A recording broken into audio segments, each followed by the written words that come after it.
அதாவது ஒரு 30 வயது வரைக்கும் ஒரு தெளிவு பிறக்காது. அதுக்கப்புறம் திருமணம் அப்படிங்கிற ஒரு பந்தம் அதுக்குள்ளார போகும்போது தான் அற்புதமாக முடிவு பண்ணுவீங்க. உங்கள் வாழ்க்கையில் 2வது பிறவி அப்படின்னு சொல்லலாம். அந்த 30 வயசுக்குள்ளார மிகப்பெரிய அனுபவம் உங்களுக்கு கிடைச்சிருக்கும். மிகப்பெரிய பாதை உங்களுக்கு தெரிஞ்சிருக்கும்.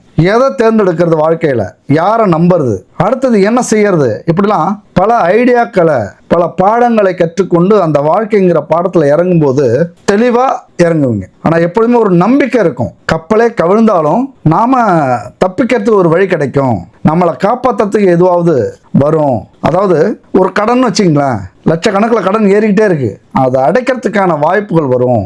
வேலையே கிடைக்கல அப்படின்னா ஒரு வேலை அமையும். திருமணமே நடக்கல அப்படின்னா திருமணம் நடக்கும்.